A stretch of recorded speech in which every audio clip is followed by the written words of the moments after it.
am I going to find a live service game that I actually stick to? Helldivers 2 I'll play from time to time. That I know people can get so into, like yourself, Joseph, that can get into live service games. So, yeah, this could be a good thing, this could be a bad thing, but Sony are probably not going to stop.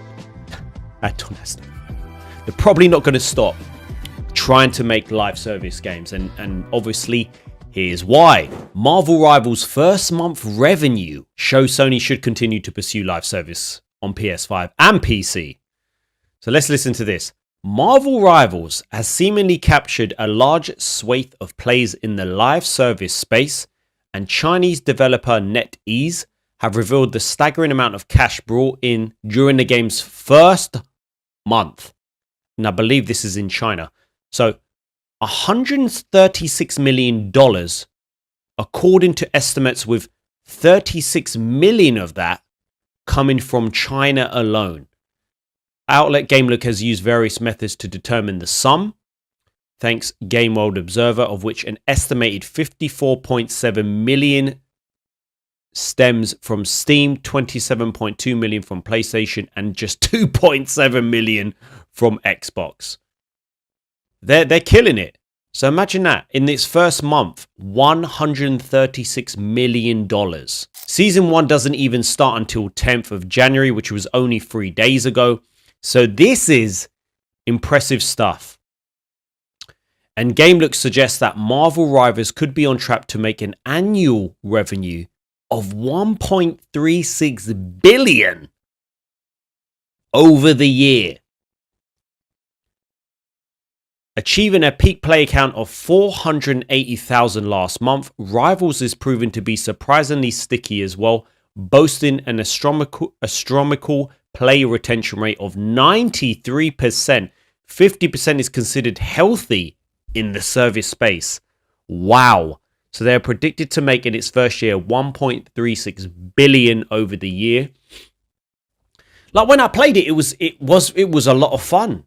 And what's good is that when they release these seasons and these battle passes, they don't disappear. This is what I mean. Why don't you give us a Killzone live service game or something similar? But they have absolutely killed it. See something, well, that's a take. What, are you a shareholder? I think Helldivers 2 selling 12 million units last year, we heard, is more than enough proof of that.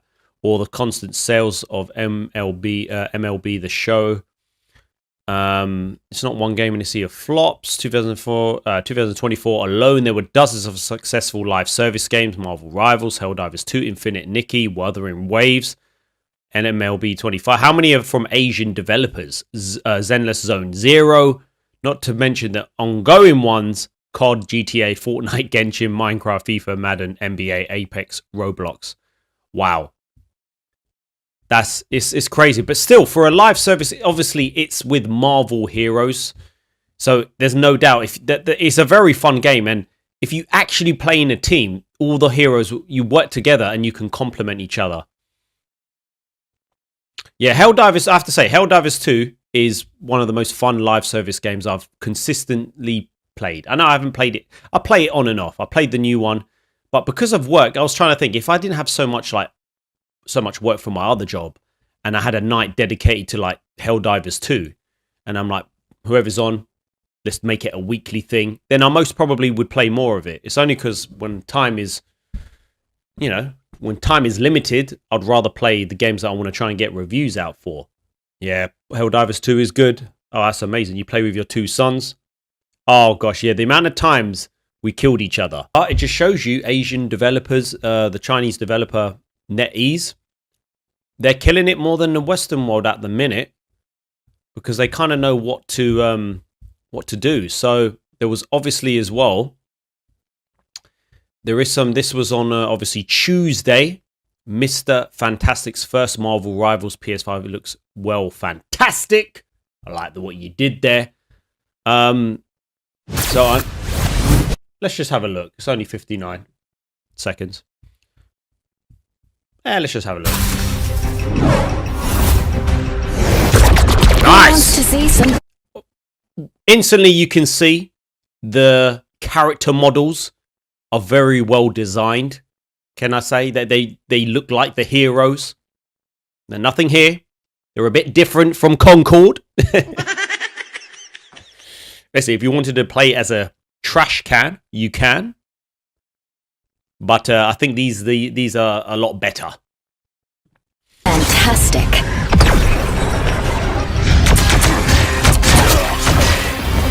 Next. And she can obviously go invisible as well when she jumps. They'll never see me coming. Clear the way! Oh, wow. There she goes. She's invisible You when... have no clue how long I've wanted to do that, Namor.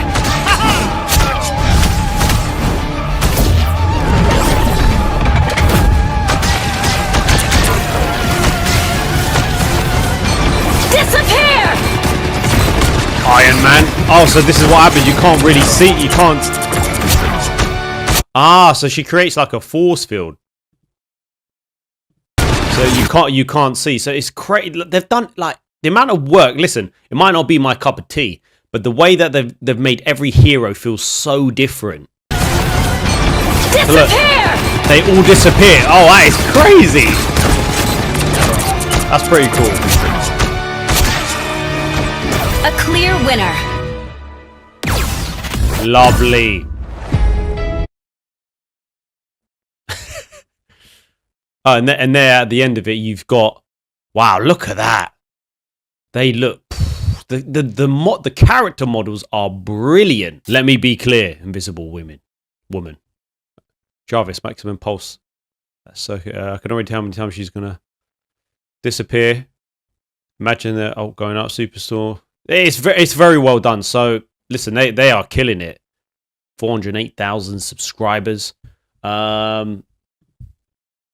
But yeah, mate, it's a crazy amount of money. And it does, listen, as much as me personally, not a fan of live service games, there's no doubt that Sony and other publishers and developers are going to still try their best to design that live service game.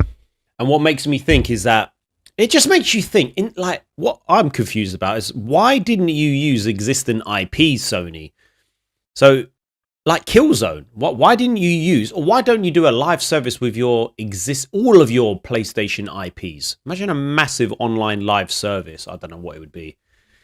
I wish I was in the game. But just imagine.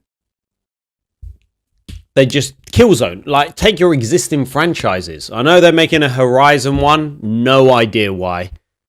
The more I hear about it online, Horizon's one of those series where a lot of people, a lot of people do like it, but at the same time, they're not like ecstatic for it, and they're making a live service for that game. Gino, what's going on? Oh yeah, Ubisoft did try with XDefiant, but the problem is the creativity. You look at XDefiant, you know what Ubisoft were doing. They were just literally copying Call of Duty, and it was like literally a copy and paste, and they couldn't even get the game out on time. I like the graphics in Marvel Rivals. I think it's great. I think it's got more character, like more feel and atmosphere, and like the creative artwork of that game is much better than Avengers.